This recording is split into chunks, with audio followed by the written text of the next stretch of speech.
Los ayudantes. En las novelas de Kafka vienen a nuestro encuentro criaturas que se definen como ayudantes, pero en verdad ellas no parecen estar en condiciones de dar ninguna ayuda. No entienden nada, no tienen instrumentos, no hacen más que combinar tonterías con chiquilinadas. Son molestos y encima a veces descarados y lascivos. En cuanto a su aspecto, son tan parecidos que se distinguen solamente por el nombre. Se asemejan como serpientes. Y sin embargo son observadores atentos, son esbeltos y desenvueltos, tienen ojos centelleantes y en contraste con sus modales pueriles, sus rostros parecen de adultos, de estudiantes, casi, y sus barbas son largas y abundantes. Alguno, no se sabe quién, nos los ha asignado y no es fácil sacárselos de encima. En suma, nosotros no sabemos quiénes son. ¿Acaso son los enviados del enemigo?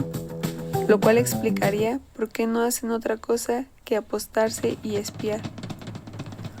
Y aún así se asemejan a ángeles, a mensajeros que ignoran el contenido de las cartas que deben entregar, pero cuya sonrisa, cuya mirada, cuyo propio andar parece un mensaje. Cada uno de nosotros ha conocido a estas criaturas que Benjamin define como crepusculares e incompletas, similares a los Gandharva de las sagas de la India, mitad genios celestes, mitad demonios. Ninguna tiene puesto fijo, contornos netos e inconfundibles. No hay una que no esté en actitud de alzarse o de caer. Ninguna que no pueda intercambiarse con su enemigo o con su vecino. Ninguna que no haya cumplido ya su edad y que no sea todavía inmadura. Ninguna que no esté profundamente exhausta, aunque se encuentre recién al inicio de un largo viaje. Más inteligentes y dotados que otros de nuestros amigos, siempre absortos en fantasías y proyectos para los cuales parecen tener todas las cualidades, no logran, sin embargo, terminar nada y se quedan generalmente sin obra. Ellos encarnan el tipo del eterno estudiante y del embaucador que envejece mal y que al final debemos, aunque sea de mala gana, dejar a nuestras espaldas. No obstante, algo en ellos, un gesto inconcluso, una gracia imprevista, una cierta matemática jactanciosa en los juicios y en el gusto, una soltura aérea de los miembros y de las palabras testimonia acerca de su pertenencia a un mundo complementario. Alude a una ciudadanía perdida o a un otro lado inviolable. En este sentido, nos han dado una ayuda, aun si no alcanzamos a definir de qué clase. Quizá consista precisamente en el hecho de ser imposibles de ayudar. En su obstinado, por nosotros no hay nada que hacer, pero precisamente por esto sabemos que al final, que los hemos traicionado de algún modo.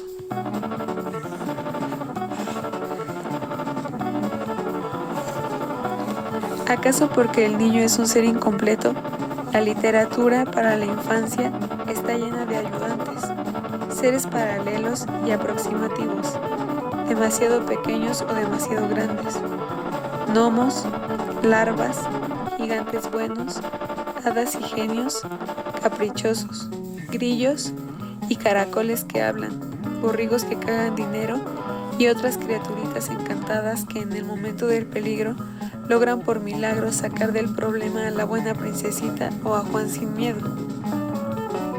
Son los personajes que el narrador olvida al final de la historia, cuando los protagonistas viven felices y contentos hasta el fin de sus días, pero de ellos, de aquella gentuza inclasificable a la cual en el fondo le deben todo, no se sabe nada más. Y sin embargo tratan de preguntarle a Próspero, cuando ha renunciado a todos sus encantos y regresa con los otros humanos a su ducado, ¿qué tal es la vida sin Ariel? Un tipo perfecto de ayudante es Pinocho, la maravillosa marioneta que Geppetto quiso fabricarse para dar la vuelta al mundo con ella y ganar así un mendrugo de pan y un vaso de vino. Ni vivo ni muerto, medio golem y medio robot, siempre listo para ceder a todas las tentaciones y a prometer un instante después que de hoy en adelante seré bueno. Este arquetipo eterno de la seriedad y de la gracia de lo inhumano, en la primera versión de la novela, antes de que el autor se le ocurriera la idea de agregarle un final edificante, en un cierto momento estira la pata y muere del modo más vergonzoso, sin convertirse en un muchacho. Y un ayudante es también Espárrago, con aquella apariencia seca, enjuta y esmirriada, como un pábilo nuevo de una lámpara de noche, que anuncia a los compañeros la existencia del país de la abundancia y se ríe a carcajadas cuando se da cuenta de que les han crecido orejas de burro. Del mismo material son los asistentes de Walser, ocupados en forma irreparable y obstinada en colaborar con una obra del todo superflua, por no decir incalificable. Si estudian, y parece que estudian duro, es para convertirse en verdaderos ceros a la izquierda. ¿Y por qué deberían ayudar en aquello que el mundo considera serio, visto que en verdad no es otra cosa que locura? Prefieren pasear, y si, caminando, encuentran un perro u otro ser viviente, te murmuran: no tengo nada para darte, querido animal. Te daría gustoso cualquier cosa si la tuviese. Excepto al final, cuando se tienden sobre un prado para llorar amargamente su estúpida existencia de mocoso presumido.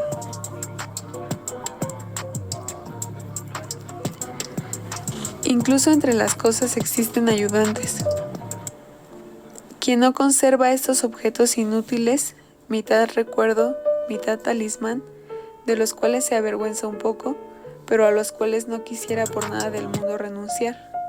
Se trata a veces de un viejo juguete que sobrevivió a los estragos infantiles, de un estuche de escolar que custodia un olor perdido, o de una camiseta encogida que seguimos guardando, sin ninguna razón, en el cajón de las camisas de hombre. Algo por el estilo debía ser para Kane el trineo Rosebud, o para sus perseguidores el halcón maltés, que al final se revela como hecho de la misma materia de los sueños, o el motorcito de bicicleta transformado en batidora, de la cual habla Son Rethel en su estupenda descripción de Nápoles. ¿Dónde van a terminar estos objetos ayudantes, estos testimonios de un Edén inconfesado? No existe para ellos un depósito, un arca en la cual serán recogidos por lo que durante la eternidad, como la Genisá, en lo que los judíos guardan los viejos libros ilegibles, porque en ellos podría estar escrito para siempre el nombre de Dios. El capítulo 366 de las Iluminaciones de la Meca, la obra maestra del gran sufí Ibn Arabi, está dedicado a los ayudantes del Mesías. Estos ayudantes, Wusana, plural de Wazir, es el visir que hemos encontrado tantas veces en las 1001 noches. Son hombres que, en el tiempo profano, poseen ya las características del tiempo mesiánico, pertenecen ya al último día. Curiosamente, aunque quizá por esto mismo, ellos son elegidos entre los no árabes, son extranjeros entre los árabes, aunque hablan en su lengua. El Mahdi, el Mesías que viene al final de los tiempos, necesita de sus ayudantes, que son de alguna manera sus guías, aun si ellos no son, en verdad, otra cosa que la personificación de las cualidades o estaciones de su propia sabiduría. El Mahdi toma sus decisiones y pronuncia sus juicios solo después de haber consultado con ellos, dado que son los verdaderos conocedores de aquello que existe en la realidad divina. Gracias a sus ayudantes, el Mahdi puede comprender la lengua de los animales y extender su justicia tanto a los hombres como a los jinn. Una de las cualidades de los ayudantes es de hecho la de ser traductores de la lengua de Dios a la lengua de los hombres. Según Ibn Arabi, todo el mundo no es otra cosa que una traducción de la lengua divina, y los ayudantes son, en este sentido, los operarios de una incesante teofanía, de una continua revelación. Otra cualidad de los ayudantes es la visión penetrante, con la que reconocen a los hombres del invisible, es decir, a los ángeles y otros mensajeros que se esconden en formas humanas o animales. Pero, ¿cómo se hace para reconocer a los ayudantes, los traductores, si siendo extranjeros se esconden entre los fieles? ¿Quién tendrá la visión para distinguir a los visionarios?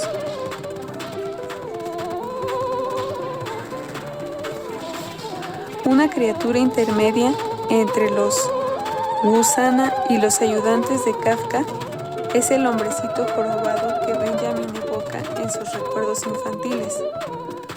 Este inquilino de la vida torcida no es solamente una cifra de la torpeza pueril, no es solo el pícaro que roba el vaso a quien quiere beber y la plegaria a quien quiere rezar.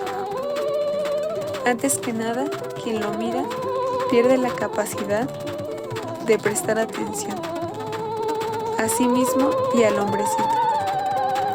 El jorobadito es de hecho el representante del olvidado, que se presenta para exigir en cada cosa la parte de olvido. Y esta parte tiene que ver con el fin de los tiempos, así como la negligencia no es otra cosa que un anticipo de la redención. Las torceduras, la joroba, las torpezas son la forma que sume las cosas en el olvido. Y aquello que nosotros hemos olvidado por siempre es el reino, nosotros que vivimos como si no fuéramos reino. Pero cuando el Mesías venga, lo torcido se pondrá derecho, el impedimento se volverá desenvoltura y el olvido se recordará a sí mismo, porque está dicho, a ellos y a sus semejantes, a los imperfectos y a los inhábiles les ha sido dada la esperanza.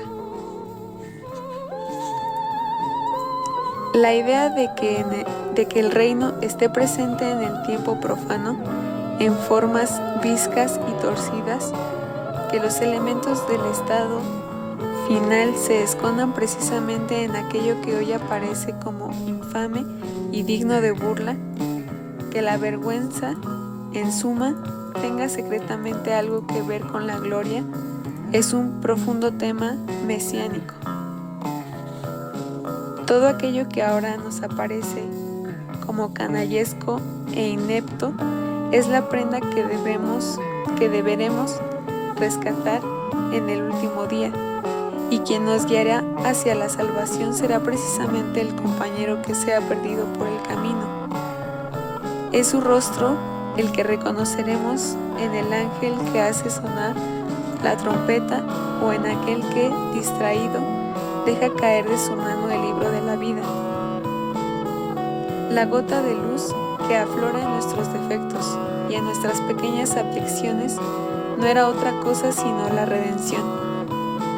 Ayudantes, en este sentido, fueron también el mal compañero de escuela que nos pasó por debajo del banco las primeras fotografías pornográficas o el sórdido cuartito en el cual alguno nos mostró por primera vez sus desnudeces. Los ayudantes son nuestros deseos insatisfechos, aquellos que no nos confesamos siquiera a nosotros mismos, que en el día del juicio vendrán a nuestro encuentro sonriendo como Arturo y Jeremías.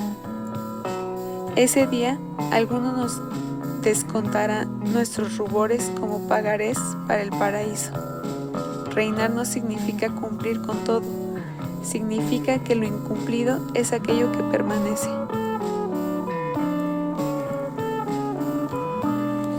El ayudante es la figura de lo que se pierde, o mejor dicho, de la relación con lo perdido. Se refiere a todo aquello que, tanto en la vida colectiva como en la individual, se olvida a cada instante. Se refiere a la masa infinita de lo que de por sí se pierde irremediablemente. A cada instante, la medida del olvido y de la ruina, el derroche ontológico que llevamos con nosotros, excede en mucho la piedad de nuestros recuerdos y de nuestra conciencia. Pero este caos informe de lo olvidado, que nos acompaña como un golem silencioso, no es inerte ni es ineficaz. Por el contrario, actúa en nosotros con no menos fuerza que los recuerdos conscientes, si bien de una manera distinta. Constituye una fuerza y casi una invectiva de lo olvidado que no puede medirse en términos de conciencia ni ser acumulado como un patrimonio, pero cuya insistencia determina el rango de todo saber y de toda conciencia. Aquello que lo perdido exige no es ser recordado o complacido, sino permanecer en nosotros en tanto que olvidado, en tanto que perdido, y únicamente por esto inolvidable. En todo esto, el ayudante cumple un papel importante. Él es quien deletrea el texto de lo inolvidable y lo traduce a la lengua de los sordomudos. De allí su gesticular obstinado, de allí su impasible rostro de mimo, de allí incluso su irremediable ambigüedad, porque de lo inolvidable solo se puede hacer parodia. El lugar del canto está vacío. A los costados y alrededor trabajaban los ayudantes, que de ese modo preparan el reino.